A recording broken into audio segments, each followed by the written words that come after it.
Segundo livro de Reis, capítulo 6, versículo 24,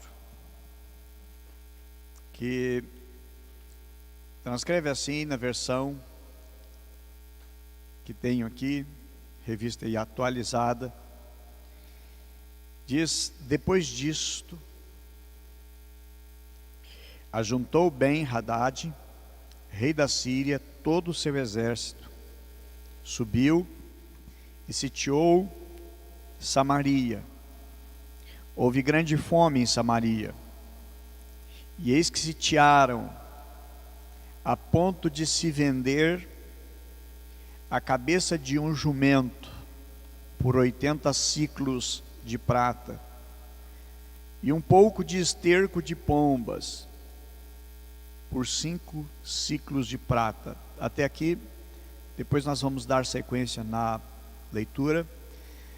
Duas coisas você pode fazer nesse momento: uma é ir anotando aquilo que Deus vai trazendo ao teu coração, e Deus vai falar, Deus vai transmitir para o nosso coração aquilo que está no seu coração para nós. Minha oração foi: Senhor, transmite para o teu povo aquilo que o Senhor tem para nos ensinar nesse tempo de crise. Nossa cidade essa semana entrou em lockdown, ruas fechadas, comércio tudo fechado, as ruas intransitáveis, sem permissão dos carros transitarem pela rua principal, pela avenida principal. Estamos realmente vivendo um tempo totalmente diferente. E que nesse momento é tão necessário nós aprendermos aquilo que Deus quer falar, que muitas vezes uma dor, muitas vezes uma decepção, muitas vezes uma crise que nós enfrentamos, às vezes é a maneira que Deus tem para falar conosco, para transmitir algo para nós. Só que às vezes demoramos demais para ouvir, entender e aprender, e consertar, e nos arrepender e mudar de vida. Enquanto não existe esse arrependimento e mudança de vida, a crise vai se estendendo. Mas a crise, no momento que existe arrependimento, transformação e um voltar-se para Deus, a crise acaba, a crise ela termina. O texto que nós lemos fala de uma grande crise em uma das cidades de Israel, que era Samaria. Samaria é a cidade capital do Reino do Norte, ou das tribos de Israel, na realidade do país chamado Israel. Nesse momento Israel está dividido em duas nações, podemos assim dizer: Judá, uma nação governado por um rei, e Israel governado por outro rei. E aí a Bíblia diz: algum tempo depois, Ben-Hadad, rei da Síria, mobilizou todo o seu exército e cercou Samaria. A palavra cercou, a palavra cercar. Os reis faziam isto: eles invadiam uma nação e chegavam na capital ou a cidade a qual eles queriam tirar o que tinha de riqueza. Eles chegavam para levar pessoas prisioneiras, para levar escravos, e se eles não conseguiam, então, guerreando homem com homem, soldado com soldado, então os soldados, o rei, as autoridades, eles entravam para dentro da cidade. Os muros eram muito altos, fechavam portas gigantescas e muito fortes. Então os inimigos ficavam lá de fora e não podiam entrar, não tinha como entrar, não tinha condições de entrar. Lá de dentro estavam os soldados preparados. Se alguém tentasse escalar o muro, eles jogavam uma pedra, eles enfiavam uma espada, uma lança, e então o que eles faziam? Eles faziam um sítio, sitiavam. O exército ficava em volta da cidade, então ninguém saía naquela cidade, ninguém saía. Se saísse, morria. Ninguém entrava, ninguém conseguia entrar. Consequentemente, a cidade está ali, murada, muito povo, muita gente morando dentro da cidade. Não tem lavoura, não tem alimento. Ali não vai entrar o mantimento que as pessoas precisam colocar na sua panela. Então aquele mercadinho que está abastecido, ele consegue por uma semana. Mais do que uma semana acabou o estoque. Outra coisa também, o dono do comércio, sabendo que vai ter botava o preço lá em cima. É a questão da oferta e da procura. O preço das coisas sobe demais. Israel está enfrentando a situação na sua capital, Samaria. Samaria está sitiada, está cercada pelos inimigos, muita gente mesmo. O exército era gigantesco. O exército do rei Haddad, rei da Síria, era muito poderoso. E eles estavam ali presos. Só que passou o tempo, terminou a comida. Não tinha no mercado. Não tinha ali na venda. Ninguém mais tinha comida na cidade. As pessoas passaram a sentir muita fome. E não tinha mais o que comer. Não tinha mais alimento, não tinha mais mantimento, não tinha uma fruta, não tinha uma verdura, não tinha um arroz, não tinha uma farinha, não tinha uma massa, não tinha carne. Raparam o que tinha. Então o que vamos comer, do que vamos nos alimentar? Não tem mais o que se alimentar. Chegou um tempo que é o seguinte, para os animais, eles estavam dando esterco, para os animais comer esterco. E aí começaram a dar então esterco de pomba, para os animais, para as pessoas darem, para os animais comer esterco de pomba. E aí pararam o seguinte, não, os animais podem morrer, nós não. Nós vamos comer esterco de pomba. Ao ponto que a Bíblia diz que o preço que estava, uma caneca de esterco de pomba. Traduzido para nossos valores hoje, fala ali em ciclos, fala ali o que seria equivalente, por exemplo, a uma grama de prata. Então, uma caneca com esterco estava custando, pelo preço da prata, mais ou menos R$5 a grama, R$300. Uma cabeça de jumento chegava a valer 80 peças de prata, cerca de 960 gramas, quase 1 quilo. Gente, uma cabeça de jumento, para tirar a carne dali, que não tem carne. Uma cabeça de jumento, as pessoas estavam vendendo, porque o jumento já foi para a mesa, já comeram o jumento. A cabeça estava custando R$5.000. Quem tinha dinheiro, comprava uma cabeça para comer. Comia o osso, nem o osso nem afora. O osso era comido também, 100% aproveitado. O olho era comido, tudo era comido, não sobrava nada.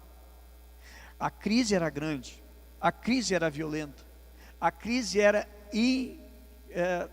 não tinha como medir e nem dimensionar o tamanho da crise que Israel estava vivendo.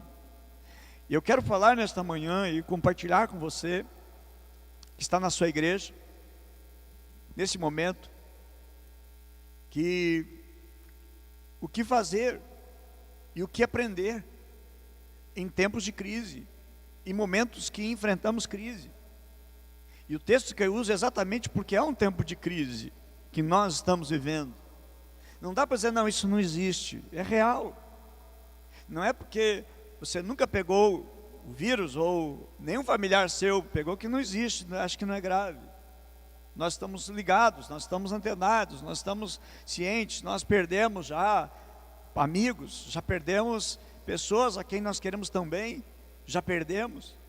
E se continuar desta maneira e dessa forma, certo? Infelizmente vai aumentar, porém nós queremos um Deus que é Deus misericordioso, então estamos rogando a Deus pela sua bondade, pela sua misericórdia. Essa cena que nós lemos aqui, esses 2 versículos, aconteceu em torno de quase 3.000 anos atrás, numa cidade que ficava em torno de uns 40 quilômetros aproximadamente de Jerusalém, capital hoje de Israel, mas a capital antiga era realmente Samaria. E esse cerco durou tanto tempo, muito tempo, que a fome foi violenta sobre a vida deles. Mas o que nós podemos aprender nesses tempos de crise, em que nós estamos aqui em São Leopoldo, está em Luquidal, mercados estão fechados, os mercados estão fechados.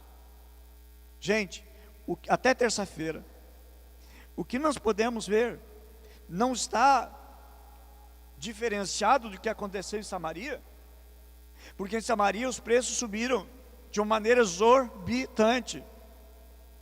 Quem fez compras no ano passado sabe a diferença que dá.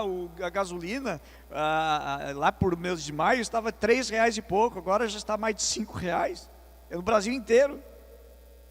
Chegou um tempo que o leite subiu, o arroz subiu, as coisas tudo subiram.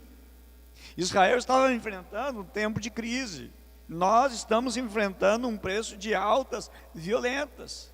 Eu comento que o preço da telha que nós compramos, a telha de aço aqui de Aluzinco, dobrou o preço dela do ano passado que nós compramos para esse ano, dobrou. A crise revelou realmente um aumento. E o que aconteceu hoje, o que está hoje, o que tem hoje? Hoje é uma incerteza, hoje é uma insegurança. Muitas pessoas que elas estão carregando, nós estamos no meio de uma crise, gente. É uma crise política, é uma crise econômica. Muitas empresas fecharam as suas portas, existe crise nos relacionamentos, a situação ela tem se agravado. Mas quais são as lições que nós podemos aprender com o texto da palavra de Deus? Gente, primeira lição que eu vou tirar daqui, olhando não apenas para o texto, mas para o contexto do que a Bíblia fala. Primeira coisa, obedeça para não sofrer e não fazer outros sofrerem. Toda crise ela tem uma causa. A crise que Israel está enfrentando desse cerco, que não tem comida para ninguém, que não tem alimento para ninguém. Gente, causou por causa de uma desobediência. Uma outra realidade, nós lemos aqui os 2 primeiros versículos, mas olha só o que diz o versículo seguinte, diz assim, passando o rei de Israel pelo muro, gritou uma mulher, acode-me, ó rei meu, acode-me. E o rei já sabia, todo mundo está pedindo, por favor, eu quero comida, preciso de comida. E o rei, sem ouvir o que ela tinha para dizer, o rei julgou que era comida, embora não deixava de ser. E ele disse, se o Senhor não te acudir, da onde eu vou te acudir? Da eira ou do lagar? Ou seja, ele estava dizendo, olha, eu não tenho trigo, eu não tenho mantimento para resolver o teu problema, mulher. Aí a mulher disse o seguinte, ela disse, se o Senhor, versículo 28, perguntou-lhe o rei, o que tu tens? Respondeu esta mulher, ela disse, essa mulher, tinha uma mulher do lado dela, ela disse o seguinte, me dá o teu filho, para que hoje comamos o teu filho, e amanhã vamos comer o meu filho. Verso 29, olha o tamanho da crise. Cozemos o meu filho, e comemos. Aqui fala de um ato de canibalismo. O rei, que é mencionado aqui, o rei Jorão, filho de Acabe, diz, nós comemos o meu filho, cortei o meu filho, matei o meu filho, e botei dentro da panela o braço, o fígado, o coração, e comemos. A que tamanho chegou a crise de uma mãe matar o seu filho para poder sobreviver por causa da crise e da fome. O tamanho da crise revela-se aqui no versículo 28 e 29, ao ponto desta mãe matar o seu próprio filho e cozinhar o seu próprio filho no ato de canibalismo, para poder sobreviver, porque não tinha comida. E a queixa dela agora para o rei, eu fiz isso, eu fiz um acordo com a vizinha, eu fiz um acordo com a minha amiga, ela concordou, matamos o meu filho, eu matei o meu filho, eu cozinhei o meu filho, eu reparti o meu filho, a carne do meu filho para ela. Só que agora ela não quer dar o filho dela para nós cozinharmos o filho dela. Aqui está revelando o tamanho da crise que Israel está vivendo. E aí ela disse: dá o teu filho para que hoje comamos e amanhã comeremos o meu. Cozemos, pois, o meu filho e comemos. Mas dizendo ela no outro dia: dá o teu filho para que comamos. E ela escondeu. Vai revelar que uma mãe ama e a outra não? Não é essa a lição do texto. O texto está revelando a dimensão, o tamanho da crise que estavam passando, da crise que Samaria estava enfrentando. Versículo 30 diz assim: tendo o rei ouvido as palavras da mulher, rasgou as suas vestes. Rasgar as vestes era como sinal de humilhação. Quando passava pelo muro e o povo viu que trazia pano de saco por dentro, sobre a pele, vestir roupa de saco também era estar se humilhando. Mas esse rei, ele se humilhava só por fora, só na aparência, mas o coração dele não estava ainda quebrantado. Porque veja bem a que ponto chegou a crise. Ele não tentou resolver da maneira certa a crise. Todos passamos por crise, todos passamos por violentas crises. A questão é como nós tratamos a crise. Como é que nós vamos resolver? A gente tenta da nossa maneira e da nossa forma. O rei ficou indignado com essa situação. E o rei então, ele, com a sua revolta, ele disse o seguinte: olha, vou mandar matar, vou acabar. Amanhã a cabeça de Eliseu, o profeta, vai estar fora do corpo. Verso 31 diz assim: disse o rei: assim me faça Deus o que bem lhe aprouver, se a cabeça de Eliseu, filho de Sefate, lhe ficar hoje sobre os seus ombros. Ele estava indignado, ele estava revoltado e procurou um culpado. Na crise é assim, se procura um culpado por causa das crises. Aí você está enfrentando uma enorme, gigantesca crise, e aí você está procurando o culpado, que acabar com a vida de alguém, achando culpa. É essa a realidade do texto sagrado. O rei Jorão, ele diz o seguinte: eu vou acabar com a vida de Eliseu. Eliseu é o profeta sucessor do profeta Elias, o profeta do fogo. O texto, ele é narrado, alguns capítulos aqui, para mostrar o ministério de Eliseu. Mas o que me chama a atenção, por que o rei antes não estava procurando uma solução diretamente em Deus? Está procurando agora um culpado, e na crise se fica culpando isso, é o governo, porque é esse, porque a culpa é da China, porque é propósito que fizeram isto para poder vender mercadoria, por causa disso, daquilo, para poder comandar o mundo. Gente amada, nós precisamos, diante da crise, olhar para quem tem resposta para nos ajudar. Se Deus não nos socorrer, nós não temos saída. A nossa expectativa, a nossa esperança precisa ainda continuar em Deus.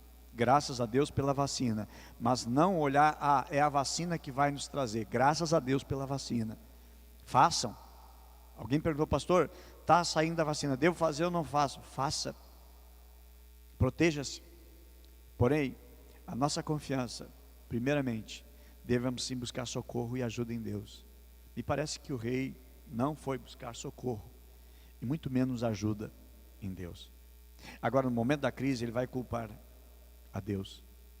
Ele vai culpar ao homem Eliseu, profeta.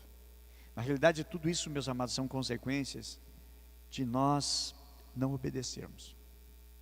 Eu digo não obedecer, porque se você ler alguns capítulos antes, um livro antes, que é o livro de 1 Reis, 2 Reis é a sequência, a continuação de 1 Reis, que é a continuação de 2 Samuel, que 2 Samuel é a continuação do livro de 1 Samuel, que é a continuação e sequência também do livro de Ruth. É bem uma sequência: Ruth, 1 Samuel, 2 Samuel, 1 Reis, 2 Reis. Essa sequência, como se fosse apenas um livro. Porém, olha só, esse cerco, meus amados, não era para ter existido. Se o rei Acabe, pai de Jorão, tivesse obedecido a Deus, se o rei Acabe, casado com Jezabel, tivesse obedecido a Deus, essa crise não existiria anos depois. Quando nós desobedecemos, nós vamos causar consequências severas para a nossa vida, para a nossa família e para outras pessoas também. No capítulo 20 de 1 Reis, ali vai fazer exatamente uma menção de que Deus manda um recado através de um profeta, condenando a atitude de Acabe, pai de Jorão, por não ter eliminado um rei que Deus tinha mandado. Deus deu uma ordem: olha, acaba com os assírios, destrói o exército assírio e mata, extermina, acaba com o rei. Diz assim lá em 1 Reis capítulo 20, verso 42 e 43. Assim diz o Senhor: porquanto soltaste a mão do homem que eu havia condenado. Ou seja, ele ganhou a guerra. Acabe ganhou a guerra, venceu a guerra, mas ele poupou o rei. Ele fez alianças com o rei, porque o rei disse: olha, eu vou te dar algumas cidades, eu vou fazer comércio contigo, vamos fazer negócio, tu vai ganhar bastante dinheiro, eu vou te ajudar, eu vou te dar respaldo, se tu precisar de alguma ajuda, alguma guerra, eu entro junto contigo. Fez aliança com ele. E Deus, o seguinte: acaba com Ben-Hadad, extermina com Ben-Hadad, o rei Ben-Hadad. Ele fez? Não, ele não fez. Aí Acabe morreu, seu filho Jorão governa no lugar do pai. O tempo vai passando, Ben-Hadad, que perdeu a guerra há algumas décadas, agora ele está forte, agora ele está fortalecido. Ele prepara um gigantesco de um exército, e esse exército vai atacar quem? Samaria, o filho dele e o povo dele. Porque se Acabe tivesse obedecido a Deus, tivesse exterminado o inimigo de Israel, essa situação desse cerco não teria acontecido. O texto vai falar exatamente porque ele deixou uma desgraça viva para arruinar a nação de Israel. Acabe, ele poupou quem Deus tinha mandado exterminar, porque Deus estava vendo lá na frente o problema que ia dar. Às vezes esse é o problema: se você enxerga lá na frente, se você enxerga lá o futuro, as tuas atitudes hoje no presente, elas serão diferentes. Esse é o grande mal. Nós não enxergamos o que está lá na frente e agimos pelo instinto do momento, pelo calor do momento, pela emoção do momento, e aí então nós deixamos de cumprir aquilo que Deus manda, aquilo que Deus quer. O que tem arruinado a tua vida, eu te digo profeticamente, tanto com conhecimento como palavra profética, o sofrimento que você vive hoje é por causa da tua desobediência lá de ontem.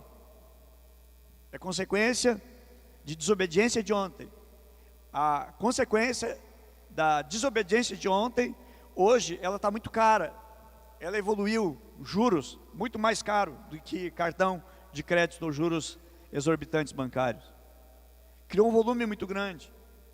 Se esse mal tivesse sido cortado lá atrás, quando Deus mandou eliminar, não teria sofrido para a geração seguinte, para a geração que estava lá na frente.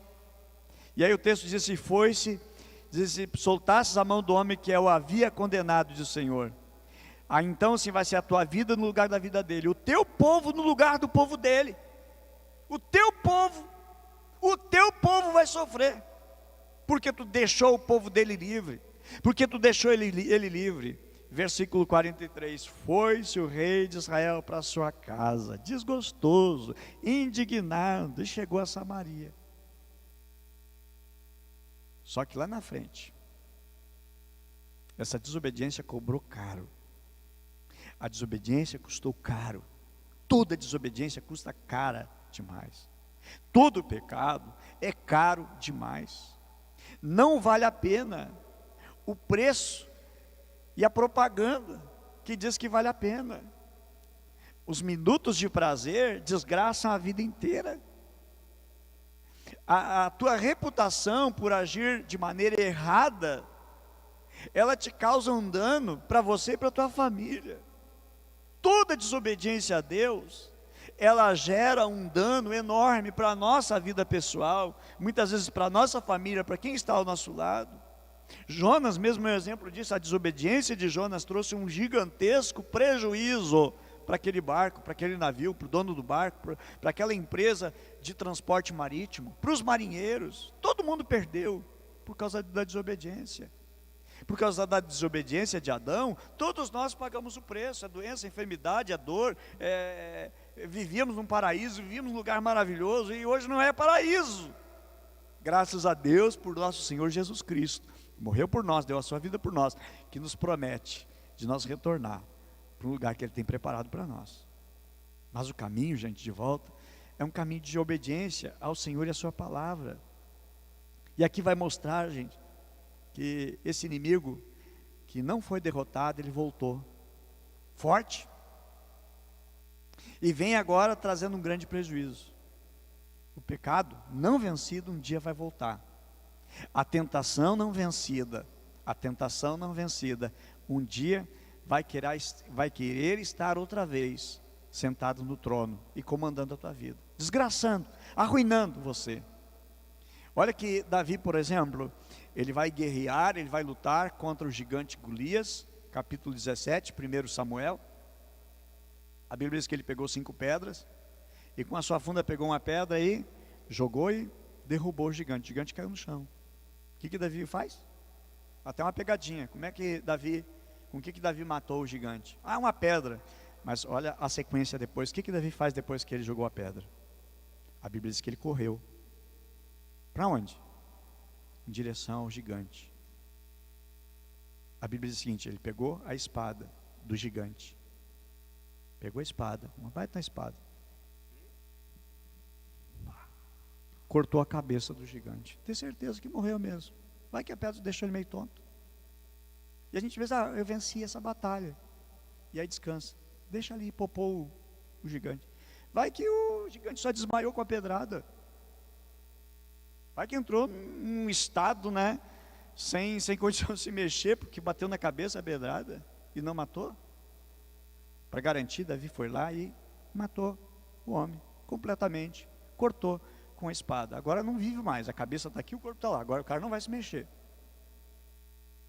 Gente, essa é a atitude. Acabe não teve a atitude que Davi teve, de eliminar por completo, de acabar por completo. E muitos sofrem com a desobediência de ontem. Hoje, o sofrimento de hoje é causa da desobediência de ontem. E existem males que nunca iremos sofrer se formos obedientes. Há males que nunca vamos sofrer, há dores que nunca iremos sofrer se andarmos pelo caminho da obediência. Deuteronômio capítulo 28, você pode ler. A gente diz, lê em casa para as pessoas que estão presentes, né? Mas você está em casa, você está na igreja nesse momento cultuando a Deus, mas depois do culto, não agora, te prende, segura naquilo que Deus quer trazer para o teu coração, mas leia depois em casa, certo? Jesus falou em João capítulo 8, verso 34, Jesus o seguinte: digo-vos a verdade, todo aquele que vive pecando é escravo do pecado. Samaria agora está ali para ser escravo eternamente, morrer. Israel sofreu muitas ameaças, se sofreram tremendamente. Mas aprenda que as crises são desobediências lá do passado. A dor que sofremos hoje, aquilo que padecemos hoje é desobediência lá do passado. Outra coisa que nós vamos aprender com a crise, que na crise nós precisamos ouvir a voz de Deus. Na crise precisamos ouvir a voz de Deus. A Bíblia diz assim: Eliseu respondeu: ouça a palavra do Senhor, assim diz o Senhor, amanhã por volta desta hora, na porta de Samaria, tanto uma medida de farinha como 2 medidas de cevada serão vendidas por uma peça de prata, ou seja, 12 gramas, 12 gramas, diz assim, e 12 litros, usando assim uma unidade de medida, 12 litros de cevadas custarão apenas 12 gramas, ou seja, barateou demais, muito barato as coisas. O que trouxe solução, gente, foi ouvir a voz de Deus. Nós precisamos ouvir a voz de Deus. Eu digo assim, você fica infernizando a tua vida, a tua mente, a tua alma, ouvindo o dia inteiro só coisa ruim, assistindo só o que não presta, e quer ter uma vida de vitória? É isso? Você quer ter uma vida de vitória, ouvindo só porcaria, assistindo só o que é ruim, e não te nutrindo, e não te alimentando a tua alma e o teu coração com aquilo que vem de Deus? Certamente o rei Jorão, ele só ouvia a crise, só as queixas, está faltando comida, está faltando isso. Os próprios cavalos mesmo, restou meia dúzia de cavalos, sacrificaram os cavalos, comeram o cavalo. Melhor comer o cavalo do que comer o filho. A crise chegou, a crise está presente, a crise está atual. E aí, o texto vai dizer, versículo 31, disse o rei, assim me façam Deus bem que lhe aprovesse a cabeça de Eliseu, filho de Safate, ainda ficar sobre os seus ombros. Verso 32, estava porém Eliseu sentado em sua casa, juntamente com os anciãos. Enviou o rei um homem diante dele, né? Mas antes que o mensageiro chegasse, Eliseu já tinha a visão espiritual, ele disse aos anciãos, vede como o filho do homicida, o filho de Acabe, mandou tirar minha cabeça, olhai, quando vier o mensageiro, fecha a porta, empurra com ela, porventura não vem após ele o ruído dos pés do seu senhor? Verso 33, falava ele ainda com eles, quando se chegou o mensageiro, disse ao rei, eis que esse mal vem do Senhor, que mais, pois, esperaria eu do Senhor? Aí entra o capítulo 7, verso 1, então disse Eliseu, ouvi a palavra do Senhor, assim diz o Senhor, amanhã, a estas horas, mais ou menos, dar-se-á um alqueire de flor de farinha, por um ciclo e 2 de cevada por um ciclo à porta de Samaria.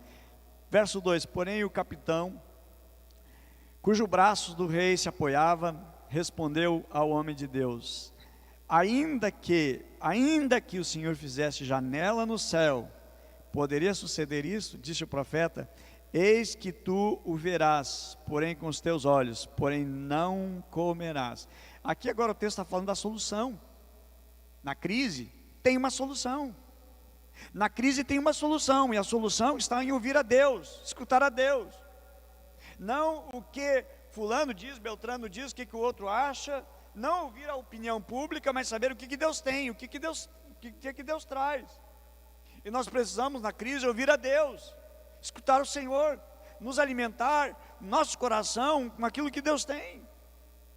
E a Bíblia diz assim, ainda que o Senhor abrisse a comporta dos céus, será que isso aconteceria? Quem disse isso era o capitão, aquele a quem o rei apoiava-se no seu braço. 2 vezes a Bíblia menciona a qual o rei se apoiava nele. Então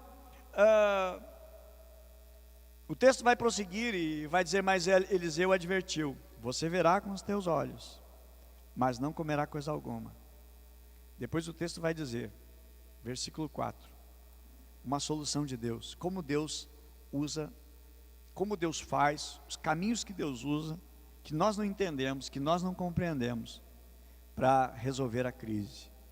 A Bíblia menciona no versículo 3, diz assim, 4 homens leprosos estavam à entrada da porta, aos quais disseram uns aos outros, por que estamos nós aqui sentados? Vamos ficar aqui morrendo? Mas como assim? Onde é que estavam os leprosos? Os leprosos não podiam estar junto com o povo, é isolamento. Você sabe o que é isolamento? Já ouviram falar sobre isolamento? Sim, estamos vivendo em tempo de isolamento. Só que o isolamento que nós fizemos é por 14 dias, uma semana e pouca, 10 dias. O isolamento que o leproso fazia é para a vida toda, até a morte. Uma infecção na pele que era contagiosa, muito contagiosa, contagiava. Então eles precisavam ficar isolados. Então eles não podiam ficar na casa deles, junto com o filho, junto com a esposa, junto com o pai deles, junto com o avô, com a avó. Eles ficavam isolados. Do lado de fora, eles não podiam ficar junto aos os inimigos, porque os inimigos iam matá-lo. Então eles ficavam junto à porta da cidade. E ali eles ficavam, conversando dia e noite, se lamentando, com fome. A lepra, doença, lhe estragando, lhe deteriorando. Covid, destruindo. Covid trazendo sérios problemas. E eles estavam à porta. E aí eles pensaram, certamente dirigido por Deus, eles disseram assim, versículo 4, versículo 3, por que estamos nós aqui sentados até morrer? Tem lógica. Verso 4, se dissermos, vamos entrar na cidade, tem fome na cidade, nós vamos morrer lá, vamos morrer de fome. Se ficarmos sentados aqui, também vamos morrer. Vamos, pois, agora, e demos conosco no arraial dos assírios. Vamos nos inimigos. Se eles nos deixar viver, vamos viver. Se não deixar morrer, se nos maltratar, então somente vamos morrer. Então, se voltar para a cidade, a gente vai morrer. Se ficar onde nós estamos, nós vamos morrer. Tem uma possibilidade, nós irmos lá para o inimigo e ele nos maltratar, ele vai morrer igual. Então vamos tentar isso. E eles foram. Missão suicida. Vão morrer lá na mão do inimigo. Vamos lá. E a Bíblia diz que eles foram. Versículo 5, levantaram-se ao anoitecer e se dirigiram ao arraial dos assírios. E tendo chegado na entrada do arraial, e eis que não tinha ninguém. Milhares de soldados, não tinha ninguém. Porque o Senhor fizera esses soldados ouvir no arraial dos sírios um ruído de carro. Eles ouviram um barulho. E o barulho disse, é um carro. São muitos carros que vêm contra nós. O ruído de carros e cavalos e ruído de um grande exército, de maneira que disseram uns aos outros, eis que o rei de Israel alugou contra nós reis dos heteus, dos egípcios, para vir contra nós. Pelo que se levantaram e fugiram ao anoitecer, deixando as suas tendas, seus cavalos, seus jumentos, o arraial como estava, e fugiram para salvar a sua vida.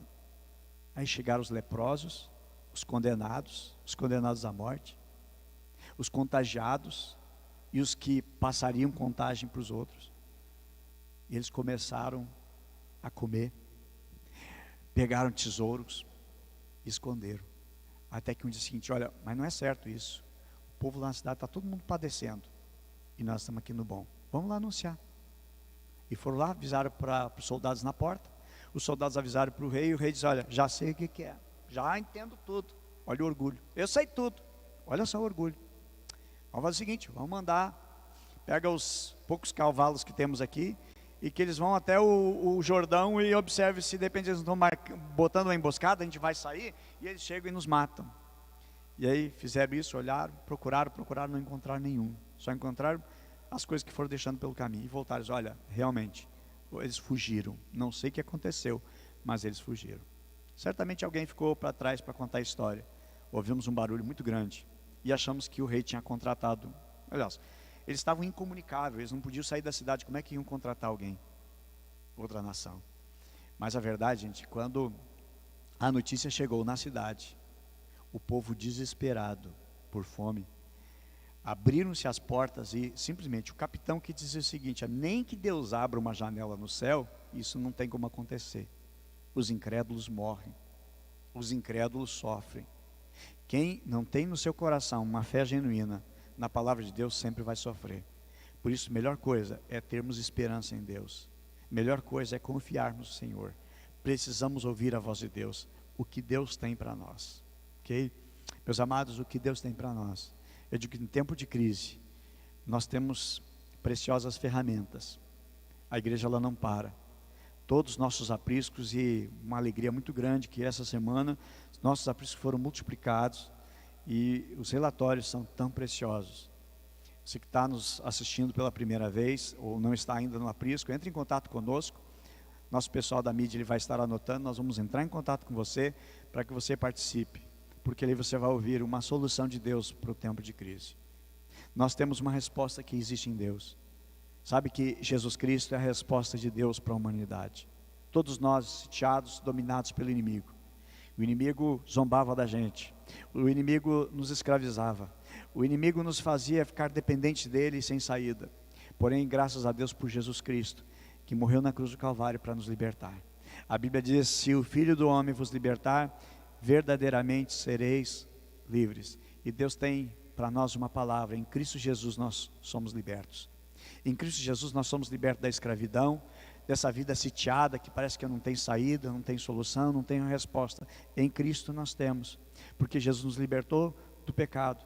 Ele cancelou também o escrito de dívida, né, das nossas desobediências do passado por não conhecer a Cristo. Nós temos dele perdão, nós temos paz em Cristo Jesus. Em Deus nós temos reconciliação, porque Ele nos comprou com um alto preço, com um preço tão alto. Ele pagou por nós na cruz do Calvário. O seu amor é tão grande, e Ele tem uma palavra para nós, Ele tem uma palavra para trazer ao nosso coração. O que fazer em tempos de crise? Essa mensagem eu não vou encerrar ela hoje, mas na semana que vem nós queremos encerrar, porque Deus tem um foco para nós. E eu quero que fique bem marcado que esses 4 homens foram solução. Eu digo que Deus quer para nós como igreja, de nós sermos solução para o mundo. E para apontar, tem uma saída. Em Cristo Jesus tem uma fonte de alimento. Jesus disse que qualquer que chegar a Ele, jamais Ele jogaria fora, jamais Ele desprezaria. E disse também: todo que vier a mim, diz o Senhor Jesus, de maneira nenhuma lançarei fora. E Ele tem uma promessa também de nos saciar a nossa fome, saciar a nossa sede. Quantas pessoas estão saciando a sua fome em coisas erradas? Quantos estão tomando atitudes erradas também, porque não tem ainda uma direção de Deus? E nós queremos ajudar você a ter uma direção, a ter uma orientação. Por isso nós temos na igreja o discipulado, por isso que nós temos os apriscos, por isso que nós temos os acompanhamentos, para poder socorrer e ser bênção e trazer uma direção. No tempo da crise, certo? Vamos ouvir a Deus, o que Deus tem para nós. E com certeza Deus sempre tem uma saída, ok? E eu quero dizer, vai dar tudo certo. Quem serve a Deus, certo? Quem serve a Deus consegue ver dias melhores. Quem segue a Deus, quem ouve a Deus, consegue ouvir uma resposta e uma solução. Nunca deixe de confiar nos planos de Deus. Nunca deixe de confiar nos planos de Deus. Confie nos planos de Deus, que vai dar tudo certo. Vai dar tudo certo. Com Cristo no barco, vai tudo bem. Amém? Vai tudo bem. Com Cristo sempre vai ter uma saída e uma resposta. E Deus está no comando. No final vai dar tudo certo. Estamos numa pandemia, mas com Jesus vai dar tudo certo, porque Ele tem para nós uma resposta, Ele tem para nós uma solução. E a igreja hoje é o lugar que vai nos mostrar exatamente uma saída para tudo que nós estamos passando, enfrentando. Não lute sozinho, não batalhe sozinho, tem uma direção. A igreja hoje são os leprosos, as pessoas que eram condenadas, as pessoas que eram erradas, as pessoas que eram excluídas, as pessoas que eram um problema para a sociedade. Eu gosto muito de uma coisa que eu aprendi. Na vida, nós seremos lembrados por 2 coisas. Uma delas, pelos problemas que criamos. Seremos lembrados pelos problemas que criamos. Ou seremos lembrados pelos problemas que nós solucionamos, ou ajudamos a solucionar. Na crise, ou a gente aumenta a crise, ou a gente soluciona.